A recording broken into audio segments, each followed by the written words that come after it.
Hello guys, അപ്പോൾ ഞാനും ഉമ്മയും മോനും കൂടി ഇന്ന് ബത്തേരി വരെ പോവാണ് കേട്ടോ.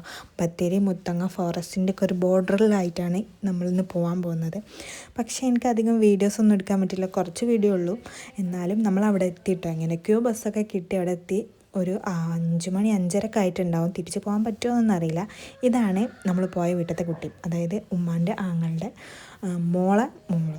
ഫസ്റ്റത്തെ മോള് ഇവളല്ല ഞങ്ങൾ കാണാൻ വന്നത്, വേറൊരാളെയാണ്. അവളാണ് ഇവൾ, അതായത് ചെച്ചു. ഇവൾക്ക് ജന്മന സംസാര ശേഷിയും നടക്കാനും ഒന്നും കഴിയില്ല കേട്ടോ. അങ്ങനത്തെ ഒരു കുട്ടിയാണ് കേട്ടോ, അങ്ങനത്തെ ഒരു ശേഷി ഇല്ലാത്ത കുട്ടിയാണ്. അപ്പോൾ അവളെ ചികിത്സിക്കാൻ വേണ്ടിയിട്ട് മാനന്തവാടിയിൽ നിന്ന് ബത്തേരിക്ക് വന്നിട്ടുള്ളൂ. അപ്പോൾ ഇവളെ കാണാൻ കേട്ടോ വന്നത്. ഇവളിങ്ങനെ നിൽക്കുന്നുണ്ടെങ്കിൽ അത് ഉളമിച്ച് അവളെ കൊണ്ട് പോയ സ്ഥലങ്ങളിലെ പ്രത്യേകതയാണ് കേട്ടോ. കാരണം അത്രക്കും സ്ഥലങ്ങൾ അവൾ ചികിത്സിച്ചിട്ടുണ്ട്. ഇവളിങ്ങനെയൊന്നും നിൽക്കൂലായിരുന്നു. ഇപ്പം ഇങ്ങനെ ഒരു ലെവലിൽ ഇരിക്കാനും കൂടി ഒക്കെ കഴിയുന്നത് അങ്ങനെ ചികിത്സ ചെയ്തിട്ടാണ് കേട്ടോ. അപ്പോൾ എല്ലാവരും ഒന്ന് പ്രാർത്ഥിക്കുക പെട്ടെന്നൊന്ന് റെഡിയാകാൻ വേണ്ടിയിട്ട്.